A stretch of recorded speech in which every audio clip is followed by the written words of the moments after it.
सिद्धेभ्यः।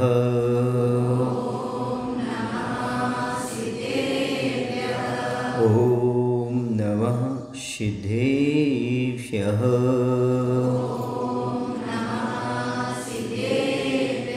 जीवमजीवमदोऽहं जिन्वरवसहेन chain नेदिष्टं देवेन्द्रविन्दवन्नं वन्दे तं सौवदा शिरसा, वन्दे तं सौवदा शिरसा। बोले देवादेव श्री महावीर भगवान की, आचार्य नेमिचंद महाराज की, आचार्य गुरुदेव भगवान श्री विद्यासागर जी महाराज की, आचार्य समय सागर जी महाराज की।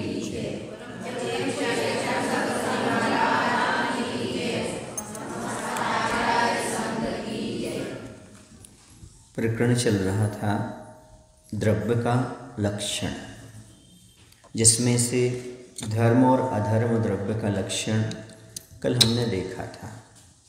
आज हम आगे पढ़ेंगे गाथा नंबर 19, जिसमें वर्णन होगा आकाश द्रव्य का। अवगास दान जोगम जीवादीनं व्यान आयासम जैन्नं लोगागाशम अल्लोगागासमिति दुविहम्।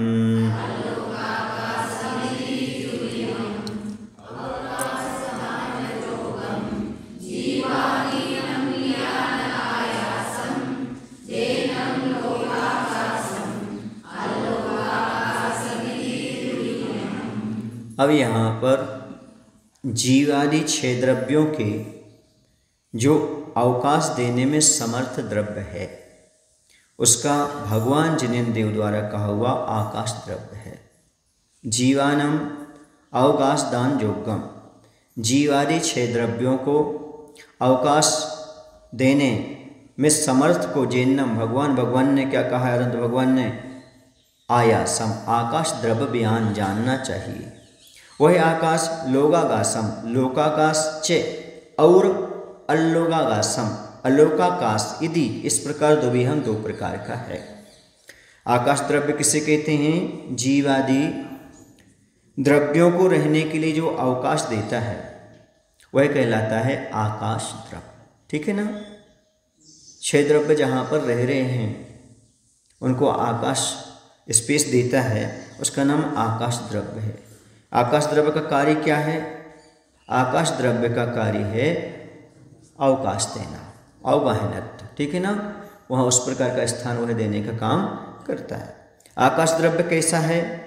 आकाश द्रव्य अमूर्त है, नित्य है, अवस्थित है, घनाकार चौकोर है, अवगाहना का हेतु है और अनंतानंत प्रदेशी है। ठीक है? ऐसा, क्योंकि अभी सामान्य से हम आकाश को ले रहे हैं, लोकाकाश का भेद नहीं किया। अभी सामान्य यदि हम आकाश को लेंगे तो अनंत प्रदेशी है। ठीक है? सभी द्रव्यों का आधार आकाश है, तब फिर आकाश किसके आधार है? सभी द्रव्यों को आधार देने वाला कौन है? आकाश। तो किसके आधारित है? उस सो आधारित है, वह किसी पर आधारित नहीं है। समझ गए ना? सभी द्रव्यों का आधार आकाश है, पर आकाश का अन्य कोई आधार नहीं है, वह स्वयं ही स्वयं का आधार है। समझ गए? स्वयं के आधार पर है वह। आकाश द्रव्य में सभी द्रव्य रहते हैं, सभी द्रव्य रहते हैं, आकाश स्वयं भी रहता है, सभी द्रव्य रहते हैं, शेष 5 द्रव्य तो उसमें रहते ही रहते हैं। समझ में आया ना? अब इसके बाद आकाश की और दो भेद किए हैं, लोकाकाश और अलोकाकाश। अब लोकाकाश किससे कहते हैं और अलोकाकाश किससे कहते हैं? तो आगे की जो गाथा है उसमें उसका अर्थ खोला है। धम्मा धम्मा कालो पुग्गल जीवाय संति जावदिये आयासे सो लोगो तत्तो परदो अलोगुत्तो।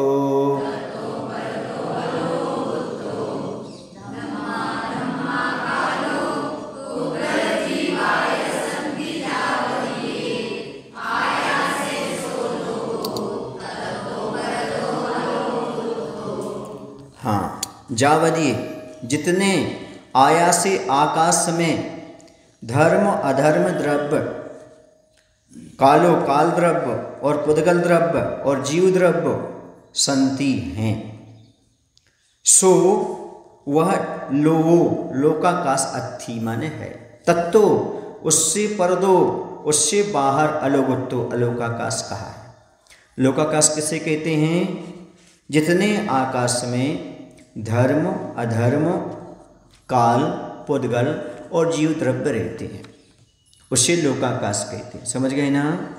जहाँ पर ये पांचों द्रव्य पाए जाएं उसका नाम लोकाकाश। समझ गए ना? या यूँ कहते हैं 6 द्रव्यों के समूह का नाम लोकाकाश है, क्योंकि वहाँ पर आकाश तो है, तो 6 द्रव्यों का समूह जहाँ पर हो उसका नाम लोकाकाश है। और जहाँ पर लोकाकाश के बाहर सर्वत्र अनंत आकाश को अलोकाकाश कहते हैं। जहाँ पर आकाश के अलावा और कोई द्रव्य ना हो उसका नाम अलोकाकाश है। समझ गए ना? वो ज़्यादा है, लोकाकाश तो छोटा है, लेकिन अलोकाकाश अनंतानंत है। तो लोकाकाश का आकार कैसा है? जहाँ आप रह रहे लोकाकाश, इसका आकार कैसा है? तो पुरुषाकार है। जैसे कोई दोनों पैर फैला करके और कटी पर हाथ रख करके खड़ा हो जाए, पुरुष वैसा आकार बनता है, वैसे ही पुरुषाकार क्या बनता है? लोक का आकार बन जाता है। या एक गिलास सीधा रखो, एक गिलास उल्टा रख दो, है ना? ऐसा रख के उल्टा गिलास रखा है ऐसा, है ना? फिर उसको सीधा गिलास रख दो, उल्टा गिलास है ऐसा, फिर उसको सीधा गिलास रख दो, तो कैसा हो जाएगा? ये मध्य में सकरा, ऊपर थोड़ा फैल जाएगा, नीचे ऐसा हो जाएगा। समझ गए ना? फिर ऊपर जाकर के थोड़ा सा और संकुचित हो जाएगा। तो इस प्रकार से पुरुषाकार बहुत अच्छा है ना? तो इस प्रकार से पुरुषाकार जो है ना, यह आकार है। जैसे कोई पुरुष है, वह अपने दोनों पैरों को फैला करके और दोनों हाथों को कमर पर रख करके खड़ा हो गए, तब जैसा आकार उस पुरुष का बनता है वैसा ही आकार लोकाकाश का है। लोकाकाश का परिमाण कितना है?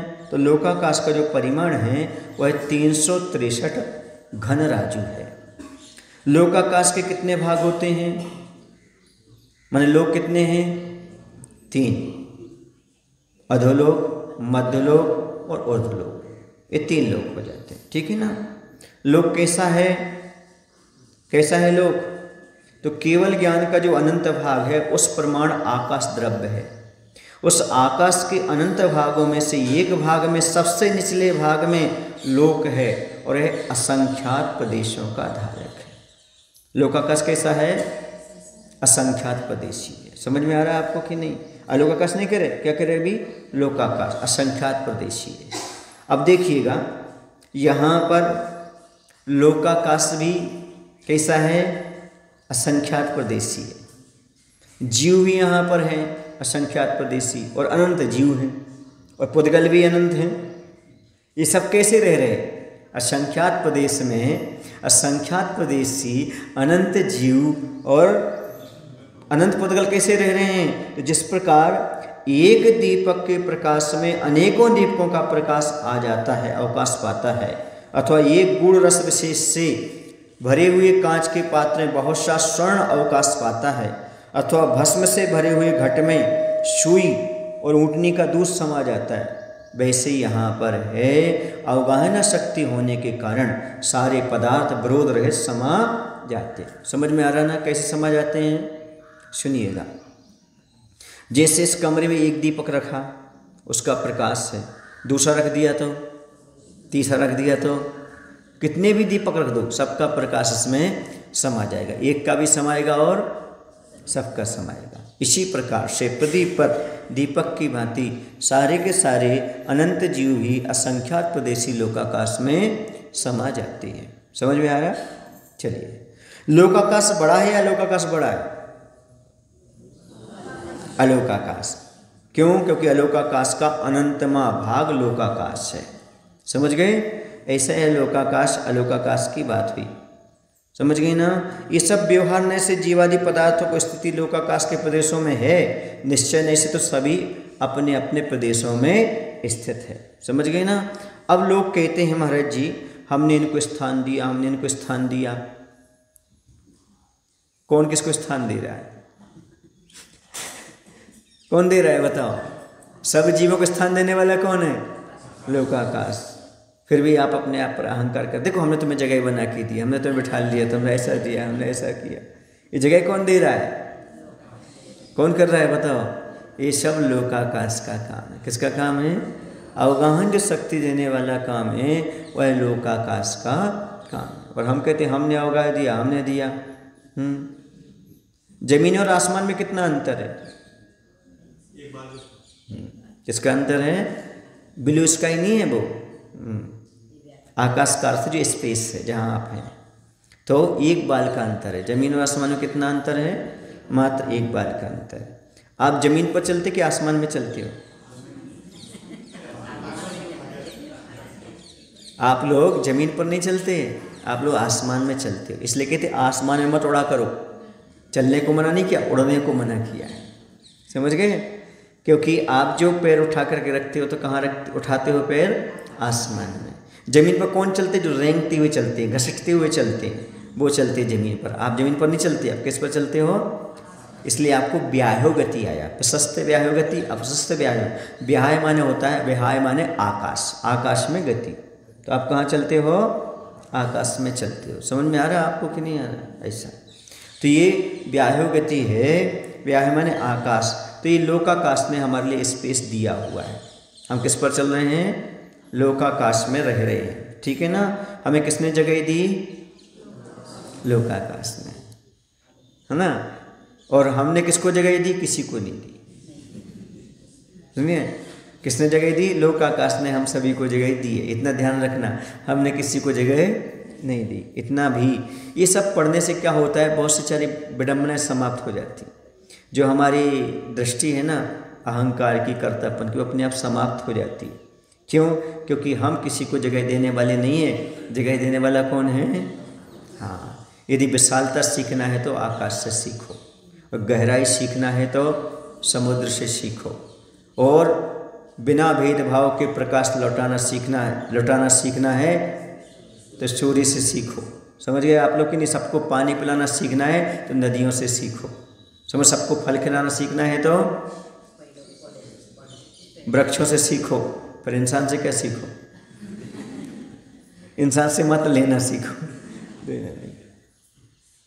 प्रत्येक प्रकृति का जो कुछ भी पदार्थ है वो सब देना जानता है, लेना नहीं जानता। बोलो ना, सब देना जानते, लेना नहीं जानते, इंसान के अलावा। इंसान देना नहीं जानता, क्या चाहता है? सब मुझे प्राप्त हो जाए, मिलता जाए, देना नहीं। इससे तो दुखी है। प्रकृति के सब घटक सुखी हैं, क्योंकि वो त्याग की भावना से ओतप्रोत हैं, देना जानते हैं। और लेने वाला हमेशा दुखी रहता है, क्योंकि लेने वाला कौन होता है? भिखारी। और देने वाला कौन होता है? दाता। सुखी कौन रहेगा? बोलो, दाता। भिखारी कभी सुखी नहीं रहता। इसलिए आज से प्रकृति से शिक्षा ले लो। जैसे प्रकृति हर चीज़ दान करती है, वैसे हमारे पास जो कुछ भी हो, पेट भरने के बाद हम दान दे सकें, ऐसी भावना। वृक्ष कभी अपने फल नहीं खाते, नदियाँ कभी अपना पानी नहीं पीती, सूर्य कभी अपना प्रकाश स्वयं नहीं रखता है, और आप अपनी सब चीज़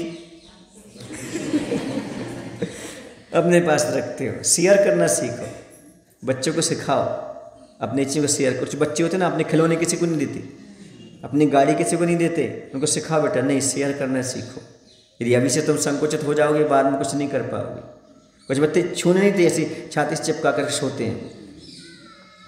सागर में एक बच्चा था नेहानगर में, वो रात में उठता था और नोट की गिड्डी मांगता था। उसको जब नोट की गिड्डी दो तब सोता था। अपने पास में नोट रुपये रख करके सोता था, नहीं सोता ही नहीं था। समझ में आ रहा है? अब पुराना कौन था पता नहीं, हो सकता है पुराना मालदार हो, पैसे रखने वाला हो, तो रात में पैसे रख करके ही सोता था। उसको नींद नहीं आती थी जब तक पैसा नहीं रखता था। ये है इंसानियों की। और इंसान तो बड़ा हो जाता है और छोटा बच्चा है, फिर भी पूर्व के संस्कार ऐसे बने रहते हैं। बहुत खतरनाक संस्कार है। एक चूहा था, चूहा, सत्य घटना है, ये कोई इतिहास की नहीं है, सामने देखी हुई घटना है। एक के घर में चूहा था वो, तो क्या करता था, उसके बाद छेद था नीचे ज़मीन में, तो उसमें जाके छिपता था वो। तो रोज उनके यहाँ पैसे गायब हो जाते थे घर के लोगों के। बोले हमारे यहाँ चोरी हो जाती। एक बार चूहे को ले जाते हुए देखा कि चूहा पैसा लेके जा रहा है, तो उन्होंने उसको खोदा, देखा बहुत सारे पैसे थे वहाँ। वो निकाल करके सारे के सारे पैसे ले लिए, दूसरे चूहा मर गया। अब बताओ पैसे किस काम के थे उसके, लेकिन पूर्व भाव में संस्कार थे पैसे इकट्ठे करने के। मर के क्या बना? चूहा बना। अब वो चले गए तो मर गया। ये जीव के संस्कार हैं, ये जाते नहीं, सहज नहीं जाते। समझ में आ रहा है ना? ये बहुत दिक्कत होती है, बहुत खतरनाक चीज़ होती है। इसलिए इन सब चीज़ों से क्या करना चाहिए? दूर रहना चाहिए। हमारे आचार्य का हमेशा यही कहना रहता था, जो साधु दो चीज़ों से बच गया वो सबसे बच गया, श्री और स्त्री। श्री माने पैसा और स्त्री माने आप समझते हो। दो चीज़ें अपने पास मत रखो। दो चीज़ें नहीं हैं तो समझो तुम्हारा जीवन बहुत अच्छा निकल जाएगा, साधु का जीवन। क्योंकि गृहस्थों को जरूरत पड़ती है दो चीज़ों की, साधु को क्या जरूरत पड़ती है इन दोनों चीज़ों की? साधु को उनकी कोई आवश्यकता नहीं पड़ती। जिसके पास दो कौड़ी हैं, जिस साधु के पास दो कौड़ी हैं, उसकी कीमत दो कौड़ी की। और इस सावक के पास दो कौड़ी नहीं है तो उसकी कीमत दो कौड़ी की। तो साधु को पैसे की जरूरत है, साधु को नहीं। सावक को पैसे की जरूरत है, लेकिन साधु को निर्धनता की आवश्यकता है। साम्य भाव धन रखते हैं। आत्मानुशासन ग्रंथ में लिखा है कि निर्धनता ही दिन का धन हो, मृत्यु ही जिनका जीवन हो, उसका यमराज क्या बिगाड़ सकता है, फिर दुनिया क्या बिगाड़ सकती है। निर्धनता ही जिनका धन होता, आकिंचन धर्म, निष्परिग्रहता। निर्धनता ही जिनका धन हो और मृत्यु ही जिनका जीवन हो, उनका जब यमराज कुछ नहीं बिगाड़ सकता तो और कौन बिगाड़ेगा? क्योंकि जिन्होंने अपना सारा सर्वस्व त्याग कर दिया, मृत्यु को अंगीकार कर लिया, अर्थात शरीर का ममत्व छोड़ दिया, मतलब मृत्यु को स्वीकार कर लिया। मृत्यु ही जिनका जीवन है और निर्धनता ही जिनका धन है, उनका यमराज भी कुछ बिगाड़ नहीं कर सकता। कितनी बड़ी बड़ी बातें लिखी हैं, आप लोग पढ़ते नहीं हो ना, इसको पढ़ा करो, स्वाध्याय किया करो। हमारे आचार्य ने यही कहा, जीवन भर स्वाध्याय करो। आपके जीवन में शिथिलाचार आएगा ही नहीं, आपके जीवन में यहाँ वहाँ की विडंबनाएँ आएंगी नहीं, आपका जीवन बहुत अच्छा बनेगा। क्या करते रहो? स्वाध्याय करते रहो। शावक को भी जो विषमताएं हैं जीवन में, इन विषमताओं के बीच में समता से कैसे जिए, तो स्वाध्याय करो। स्वाध्याय करने से बहुत संबल मिलता है अपने जीवन में। कोई भी समस्या आती है, उस समस्या से उलझने की, निपटने की क्षमता स्वाध्याय के माध्यम से होती है। इसलिए निरंतर स्वाध्याय करते रहो। अभी आप लोग स्वाध्याय कर रहे हो दोनों टाइम, कैसा लग रहा है? समस्या नहीं है क्या? सब कुछ है, फिर लेकिन सब नॉर्मल वे में सब निकल जाता है। क्यों निकल जाता? क्योंकि आप यहाँ पर स्वाध्याय करते हो तो परिणाम अच्छे आते हैं। समझ गए? अब चलते हैं। इसलिए हम किसी को स्थान नहीं देते। स्थान कौन देता है? लोकाकाश। अब अहंकार नहीं पालना कि मैं दूसरे को स्थान दे रहा हूँ, बल्कि ये समझना ये सब लोकाकाश का उपकार है। अब आता है काल द्रव्य। दब्ब परिवट्टरूवो जो सो कालो हवै व्यवहारो परिणामादि लखो बट्टन लखो या परमट्ठो।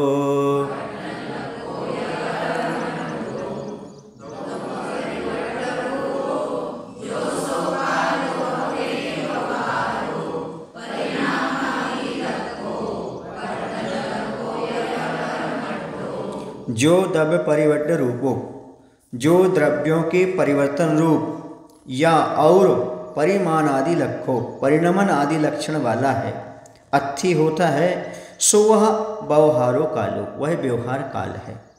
हवे और बट्टन लखो, वर्तना लक्षण वाला परमट्ठो निश्चय काल है। काल द्रव्य का लक्षण करते हुए उन्होंने दो प्रकार के काल बताए, व्यवहार काल और निश्चय काल बताया।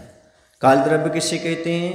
जो जीवादि द्रव्यों के परिणमन में सहकारी होता है उसे काल द्रव्य कहते हैं।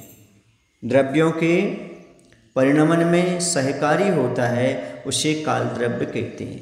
काल द्रव्य कभी भी परिणमन नहीं कराता, परिणमन करना चाहो तो सहयोग देता है। क्या देता है? सहयोग देता है। वो परिणमन नहीं कराता जबरदस्ती। आप परिणमन करना चाहो तो एक काल आपको सहयोग देता है। समझ गए ना? ये काल के द्वारा कुछ नहीं होता, आप में जो होता है तो काल में दिखाई दे देता है, बाकी काल कुछ करने वाला नहीं है, करते आप हैं। देखिए थर्मामीटर देखा आपने? थर्मामीटर में बुखार होता है क्या? नहीं होता है। वो थर्मामीटर मात्र आपको बुखार बताता है।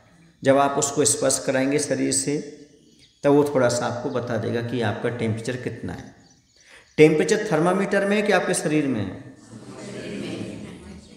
थर्मामीटर ने क्या आपके शरीर में बुखार पैदा किया? नहीं किया, उसने मत बताया। ऐसे काल मत बताता है, काल कुछ भी करने वाला नहीं है। महाराज जी कोई काल कुछ करने वाला नहीं है तो पंचम काल में मोक्ष क्यों नहीं हो रहा है? आपको नहीं हो रहा, बाकी हो रहा है।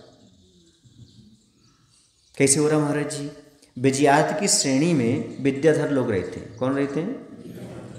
वो लोग वहाँ से मोक्ष अभी भी जा रहे हैं, यहीं मध्य लोक में। समझ रहे आप लोग कि नहीं? विजयात की श्रेणी भरत क्षेत्र में, और वो वहाँ से यहाँ आ जाएंगे, मुनि दशा को प्राप्त होकर यहाँ से भी मोक्ष ले जाएंगे।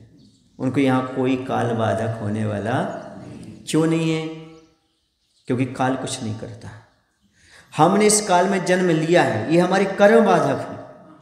समझ में आ रहा है कि नहीं आ रहा है? एक कर्म बाधक है। अब दूसरी चीज सुनिएगा, यदि काल से हमारा सारा परिणमन हो रहा है तो एक ही क्षण में कोई नरक जा रहा है। एक साथ 10 लोग मरे, एक नरक गया, एक स्वर्ग गया, एक त्रंज गया, एक भूमि में गया, एक इंद्री में गया, एक पंचेंद्री में गया, एक बहंतर में गया, एक ज्योतिषी में गया, एक भगवानवासी में गया। तो गिनती लगा लो, 10 गए। तो यदि काल ले जा रहा है तो सबको एक जगह ले जाना चाहिए ना? तो कौन ले जा रहा है? अलग अलग परिणाम ले जा रहे हैं, हमारे कर्म ले जा रहे हैं। इसलिए काल पर डिपेंड मत रहो, बल्कि हमारे जो परिणाम है उन परिणामों को समझने का प्रयास करें। हम अपने परिणामों से दूसरी पर्याय में जाते हैं, अपने भावों से दूसरे भाव में जाते हैं। काल द्रव्य मात्र ज्ञापक रहता है। हाँ, काल की मौजूदगी में जाते हैं पर काल नहीं ले जाता, ले जाते हमारे परिणाम, हमारे भाव हैं। काल तो मत ज्ञापक है, वो आपको बता देता है इस काल में जैसा आप करना चाहो वैसा कर सकते हो। डिपेंड है उस पर, आप पर डिपेंड है, काल पर डिपेंड नहीं है। वरना ऐसा कहा जाएगा, एक भगवान को कर्ता मानता है, दूसरा काल को कर्ता मानता है। एक कहता है जब जैसा जो होना है हो जाएगा, काल लब्धि आएगी, हमें सम्य दर्शन हो जाएगा, चारत्थ हम ग्रहण कर लेंगे। ऐसा नहीं है, अपने आप काल नहीं आता, पुरुषार्थ पूर्वक लाया जाता है। समझ में आया? पुरुषार्थ पूर्वक काम किया जाता है तब है। पटरी अलग चीज़ है, पटरी क्या करेगी? पटरी तो बिछी है, ट्रेन किसको चलाना है? आपको चलाना है। आप नहीं चलाएंगे तो कैसे काम चलेगा? इसलिए काल पर डिपेंड रहने वालों को ये सोचना है, ये विचार करना है कि काल मात्र हमारा ज्ञापक है, हमारे परिणमन में सहयोगी है, परिणमन कराता नहीं है। आप नहीं करना चाहो पर जीव द्रव्य का अपना परिणमन चल रहा है, प्रतिक्षण चल रहा है, उसे कोई रोकने वाला नहीं है। तो ये मेरा कहने का तात्पर्य है, काल द्रव्य पर डिपेंड मत रहो। नहीं तो ये कहेगा हे भगवान मेरी रक्षा करो, एक कहेगा हे काल मेरी रक्षा करो, जबकि ना भगवान रक्षा करेगा ना काल। हे धर्म माम पालय, धर्म रक्षा करेगा। वो धर्म किसका है? वो हमारा निजी स्वभाव है। हे धर्म माम पालय ऐसा लिखा है, हे धर्म मेरी रक्षा करो, हे भगवान रक्षा करो नहीं, हे काल रक्षा मत करो। काल कुछ नहीं करने वाला, भगवान कुछ नहीं करने वाला, आपका धर्म आपका करने वाला। देखो आप जब पूजन पढ़ते हो, पार्षद भगवान की पूजा, उसमें बहुत अच्छा लिखा है, जो मन से पूजा करते हैं पूजा उनको फल देती है, पूजा भक्त पुजारी के सारे संकट हर लेती है। भगवान नहीं, कौन? पूजा। जो मन से पूजा करते, पूजा उनको फल देती है। पूजा क्या है? भगवान के प्रति जो अनुराग है वो है। गुणेषु अनुरागा भक्ति। पूज्य पुरुषों के गुणों का अनुवाद करना, उनसे अनुराग रखना, इसका नाम क्या है? पूजा या भक्ति है। और पूजा, जो मन से पूजा करते, पूजा उनको फल देती है। पूजा भक्त पुजारी के सारे संकट हर लेती है। पूजा क्यों कर रहे? भगवान की। निमित्त कौन बने? भगवान। इसलिए कहता है भगवान से हमें ये प्राप्त हुआ, भगवान ने हमें ये दिया, भगवान ने नहीं दिया। दिया हो तो सबको क्यों नहीं दिया? किसी को दिया, किसी को ना दिया। ऐसा क्यों? क्योंकि जैसा परिणाम किया वैसा प्राप्त हो गया। एक कहने में आता है दुकानदार ने हमें ये चीज़ दी है, आपने पहले क्या दिया था? सीधी सी बात है। वैसे आप जैसे परिणाम करोगे, यहाँ पैसे नहीं, यहाँ परिणाम जैसे करोगे वैसे आपको उसका फल अपने आप प्राप्त होता चला जाएगा। तो काल द्रव्य कुछ नहीं कहा। काल द्रव्य के कितने भेद हैं? तो काल द्रव्य के दो भेद हैं, व्यवहार काल और निश्चय काल।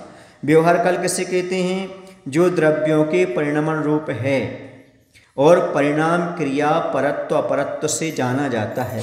क्रिया परत्व अपरत्व च कालस्य। आप लोगों ने देखा ना, पढ़ा है तत्व सूत्र में, परिणाम क्रिया परत्व अपरत्व च कालस्य, यानी परिणाम क्रिया परत्व अपरत्व ये जाना जाता है जिससे उसे व्यवहार काल कहते हैं।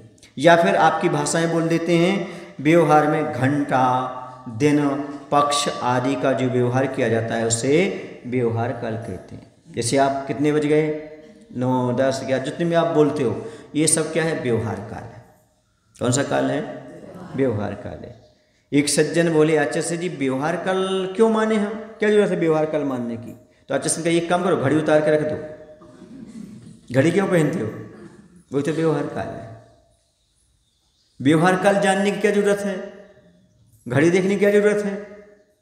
बताओ आप लोग, घड़ी देखने की क्या जरूरत है? घड़ी देखने का अर्थ है हर काम सही वक्त पर करो, ये घड़ी देखने का अर्थ है। सब काम समय पर करो, ये घड़ी देखने का आईना है। बाकी तो समय है तो है, गुजर रहा है, कितने कितने समय पे कौन कौन सा काम करना, इसलिए घड़ी की अनिवार्य है। समझ गए ना? और घड़ी तो हमें बहुत बड़ी बात बताती है। बताऊंगा आपको, तेरी घड़ी आखिरी घड़ी पर जिस दिन आएगी, तेरी घड़ी आखिरी घड़ी पर जिस दिन आएगी, तेरी दीवाल की और कलाई की घड़ी वहीं पड़ी रह जाएगी, वहीं पड़ी रह जाएगी। ये घड़ी कोई काम की नहीं, ये घड़ी कुछ नहीं, समझ रहे ना? इसलिए घड़ी उठाने से पहले, घड़ी उठाने से पहले उस घड़ी को भी याद करो जो तुम्हें एक दिन उठा लेगी। वो भी तो घड़ी है ना, कौन घड़ी उठा ले पता नहीं। समझ में आया ना? और दूसरी बात, मैं तो हर घड़ी हूँ, सोना, टाइटन और कौन कौन सी घड़ी आती हैं, है ना? तो मैं तो हर घड़ी हूँ। पूछो क्यों? मैं आत्मा हूँ और आत्मा हर घड़ी है, पहले भी थी, अभी भी है और अनंत काल तक रहेगी भी। मैं तो हर घड़ी हूँ। समझ में आ रहा है आपको कि नहीं? चलिए, ये चिंतन है, थोड़ा आपको रख दिया। तो व्यवहार काल क्या है? घंटा, दिन, पक्ष आदि व्यवहार काल है। समझ गए?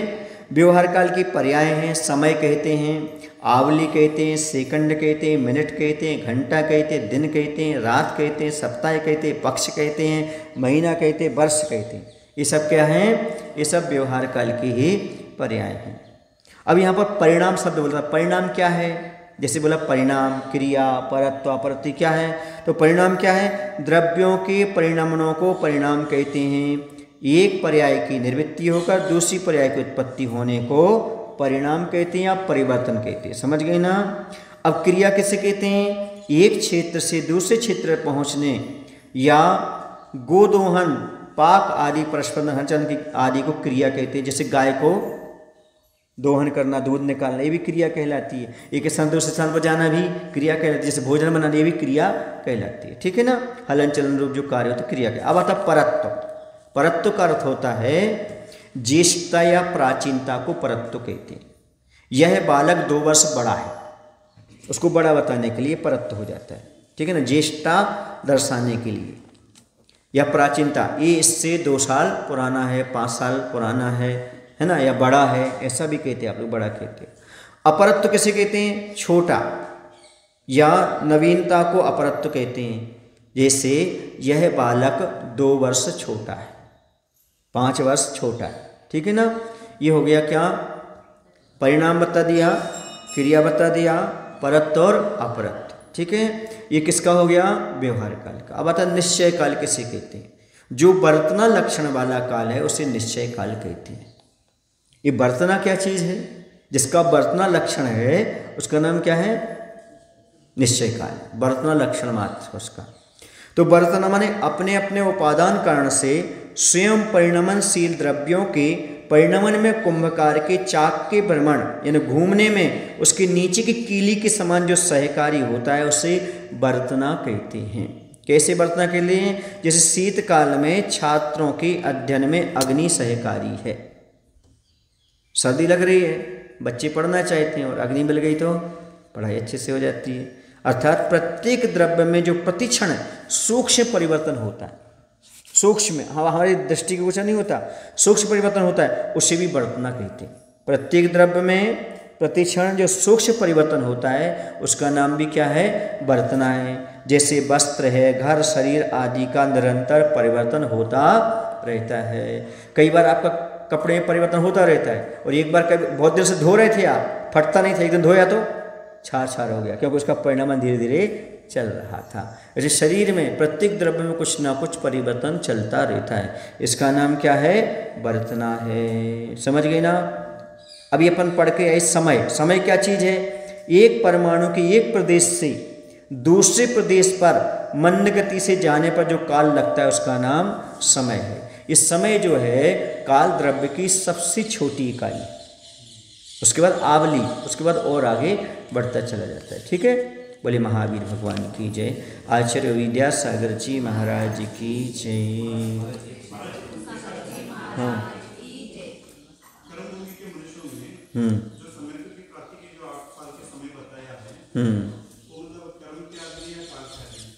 कौन सा?